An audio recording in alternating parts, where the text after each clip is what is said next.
இதுக்கு நீங்கள் பதில் சொல்லுங்கள் சார். என்னோட ஒரு பேஷண்ட் கேட்டாங்க, சார் எனக்கு சிகரெட் அடிக்கிற பழக்கமும் கிடையாது, சரியா? மது அருந்து பழக்கமும் எனக்கு கிடையாது, சரியா? என்னங்க, நான் வந்து சுத்த சைவம், எங்கள் வீட்டில் சுத்த சைவம், ஓகேவா? எங்கள் அப்பா அம்மாவுக்கும் சுகர், ப்ரெஷர், பிபி ஒன்று அப்படிலாம் எதுவும், அவங்களும் ஆரோக்கியமாக இருக்காங்க, விவசாயி எல்லாம் ஆரோக்கியமாக இருக்கிறாங்க. நான் வந்து 3 நேரமும் வீட்டில் தான் சாப்பிட்றேன், 3 நேரமும் வீட்டில் தான் சாப்பிட்றேன். அப்படி இருந்த பிறகு கூட எனக்கு திடீர்னு பார்த்தீங்கன்னா ஹார்ட் அட்டாக் வந்துச்சுன்னு கேட்டாங்க. இதுக்கான விளக்கம் தான் நான் உங்களுக்கு சொல்லி தர போகிறேன், சரியா? கேட்டுக்கிடுங்க, ஓகேவா? நம்ம வீட்டில் சாப்பிட்ற உணவில் உள்ள விகிதம் கரெக்டாக இல்லைன்னு வைங்களேன்.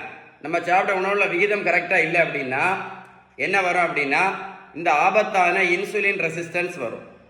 இந்த இன்சுலின் ரெசிஸ்டன்ஸ் எவ்வளோ ஆபத்து அப்படின்னா, அதில் கேட்டுக்கிடுங்க, எவ்வளோ ஆபத்து அப்படின்னா, நம்ம இரத்த குழாய்க்கு உள் பக்கத்தில் பிளாக், அடைப்பு, அதுக்கு பேர் தான் அத்திரோஸ்க்ளீரோசிஸ். இந்த அடைப்பு வந்து இன்னைக்கு நிறைய பேர் ஹார்ட் அட்டாக்ல இறந்து போகிறாங்க. புரிஞ்சுதா, புரியலையா? புரிஞ்சுது இல்லையா? ஸோ இந்த ஹார்ட் அட்டாக் வரக்கூடிய இந்த பிளாக்கு முக்கியமான காரணம் என்ன? அத்திரோஸ்க்ளீரோஸ். இதுக்கு இது என்னது? Insulin resistance. இதுக்கு மிக ஆபத்தான காரணம் என்னது? நம்ம வீட்டில் சாப்பிட உணவுல விகிதம் கரெக்டாக இல்லை. அப்போ இந்த இன்சுலின் ரெசிஸ்டன்ஸ் எவ்வளோ ஆபத்தானது. ஸோ இதை நம்ம நிரந்தரமாக சரி பண்ணணும்னா ஒரே ஒரு வழி தான் இருக்குது. அதுக்கு பேர் என்ன? அதுக்கு பேர் தான் பேலன்ஸ்டு டயட். நீங்கள் பேலன்ஸ்டு டயட் கரெக்டாக எடுக்காமல் இருந்தீங்க அப்படின்னா, இருந்தால் இன்சுலின் ரெசிஸ்டன்ஸ் சில டைமில் நம்ம உடம்புல இருந்துக்கிட்டே இருக்கும். அது பெரிய பிரச்சனை உண்டு பண்ணிடும்.